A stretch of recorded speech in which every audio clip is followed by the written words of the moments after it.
Na mtazamaji, Waziri Mkuu wa Jamhuri ya Muungano wa Tanzania Mheshimiwa Kassim Majaliwa amewataka Waislamu nchini pamoja na wananchi wote kuendelea kuliombea taifa pamoja na kuhakikisha wanatunza amani na utulivu, hasa katika kipindi hiki cha kuelekea katika uchaguzi mkuu mwezi Oktoba mwaka huu. Mheshimiwa Majaliwa ametoa kauli hiyo katika baraza la Eid al-Adha baada ya kumalizika kwa swala ya Eid iliyoswaliwa katika msikiti wa Mfalme wa Mohamed wa Sita, makao makuu BAKWATA jijini Dar es Salaam. Sheria iliyoruhusu kanisa lile kuwa pale na ndio iliyoruhusu wao wajenge wakutane hapo, ili kiongozi wa dini atumie nafasi hiyo kwa ajili ya kuzungumzia masuala ya dini husika.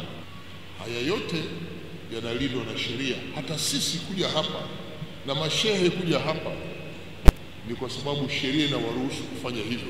Kwa hiyo wito wetu, tunapopata fursa ya kuja kwenye misikiti kama hii, makanisa tukakaa hivi, viongozi wa dini kama Sheikh Hamisi Ngeruko alipokuja hapa, tunatarajia viongozi mtatumia muda wenu mwingi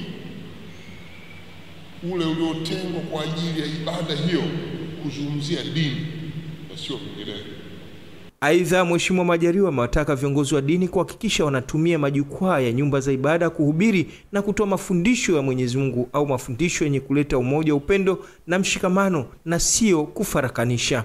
Nataka niwasihi, wakati wote unapokuwa na umma unapeleka ushawishi, peleka ushawishi wenye misingi inayodumisha amani ya nchi. Usipeleke ushawishi unaokwenda kubomoa amani ya nchi. Usipeleke ushawishi unaopelekea watu kupoteza mwelekeo wa maisha yao ya kila siku, shughuli zao za kila siku. Peleka ushawishi unaozingatia sheria ya nchi. Ukipeleka ushawishi ambao uzingatii sheria za nchi, vyombo vya dola vitachukua hatua kabla hujaiharibu jamii. Naibu Kadhi Mkuu ambaye alimwakilisha Mufti wa Tanzania Sheikh Ali Ngeruko amewakumbusha Waislamu na wananchi wote kuhakikisha wanasimama katika kutetea amani iliyopo, lakini pia kuwapima wanaotaka madaraka kuelekea uchaguzi mkuu Oktoba. Na tunapoelekea kwenye uchaguzi,